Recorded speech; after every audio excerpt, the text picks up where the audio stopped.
किराँतीहरूको आस्थाको केन्द्रबिन्दु पाथिभरा देवी अर्थात् मुकुमलोङ। नमस्कार, आज तपाईँलाई पाथिभरा देवीको दर्शनको लागि हामी लिएर जाँदैछौँ। आज कुनै पूर्व तयारी बिना नै हामी इटहरीबाट 9 बजे पाथिभरा देवीको दर्शनको लागि जाँदैछौँ।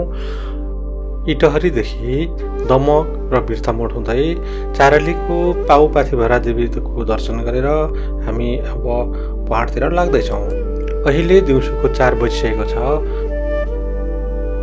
पूर्वाञ्चलकै सुन्दर नगरी कन्याम, चियाको राजधानी अर्थात् स्वर्गको प्रतीत हुने शान्त स्थल, जहाँ हामीले पनि केही समय बितायौँ, फोटो खिच्यौँ र प्रकृतिसँग खेल्यौँ, आफैलाई स्वर्गमा पुगेको ठान्यौँ।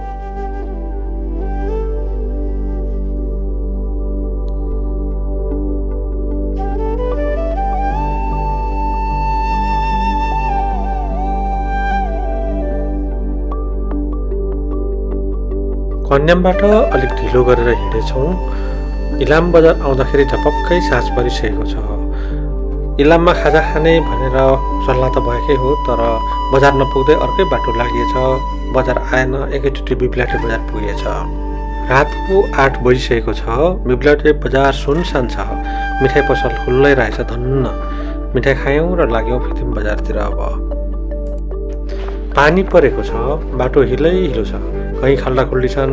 कृष्ण दाइले बाटैमा बाइक लडाउनु भयो। भतिसु तर्सियो, तर पनि हिँड्नु छ। लगातार फिदिममा गएर बास बस्नु छ। रातको 12 बजे फिदिम बजार पुगियो। मध्यरातमा पनि धन्न एउटा होटल खुल्लै रहेछ, त्यहीँ बास बस्यौँ र बिहान सखार हिँड्ने निर्णय गऱ्यौँ।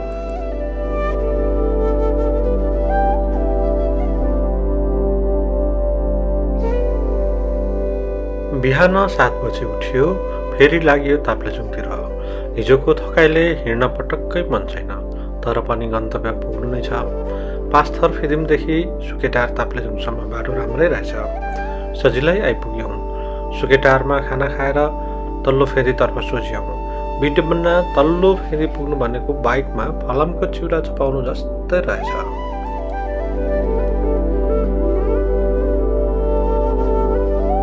अपराह्नको 2 बजेको छ। हामी तल्लो फेदी आइपुगेका छौँ।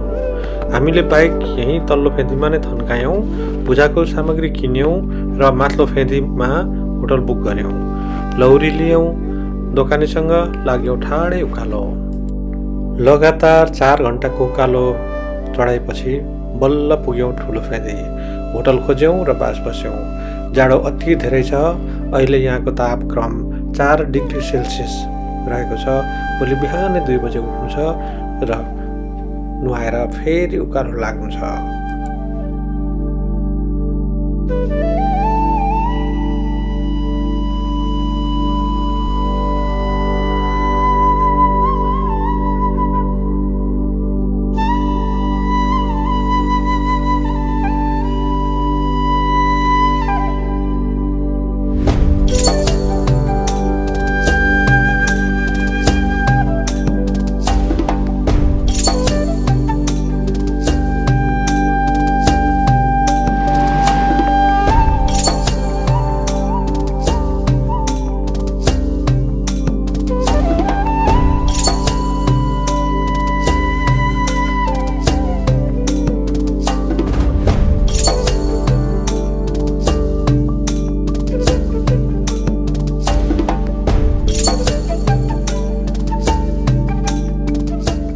अहिले रातको 2 बजेको छ। कृष्ण दाइले रातको 2 बजे नै उठाउनु भयो।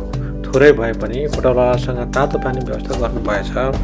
नुहायौँ र लाग्यौँ ठाडै उकालो। हिउँसे ताम नै छ। अहिलेको तापक्रम यहाँको 2 डिग्री सेल्सियस छ। अत्यन्तै जाडो छ, तर पनि हामी उकालो लाग्यौँ। अहिले हामी 4 जना छौँ, अगाडि बढिरहेको छौँ। अहिले बिहानको 6 बजेको छ। हामी पाथिभरा देवीको मन्दिर परिसरमा आइपुगेका छौँ। हामी आइपुग्दा त बजार भइसकेको रहेछ। भिडभाड अनि मान्छेको ठेलामठेल। आस्थाको प्रतिमूर्ति पाथिभरा देवीको दर्शन गर्न अझै 2 घन्टा लाइनमा बस्नु पर्यो। देवीसँग शक्ति मागे। मैले गरेको पापको प्रायश्चित गरेँ। भाकल सिद्धि भएको भने र मनमा लागेको धेरै कुराहरू देवीसँग मागे। वर्षौंदेखि आफूलाई समस्या परेको बेलामा अथवा दुःख परेको बेलामा भाकल गरिरहने देवी पार्थिवरा मातालाई पटक पटक सम्झे, पटक पटक ढोगे र अब फेरि पनि सम्भव भएमा आउँछु है माता भनेर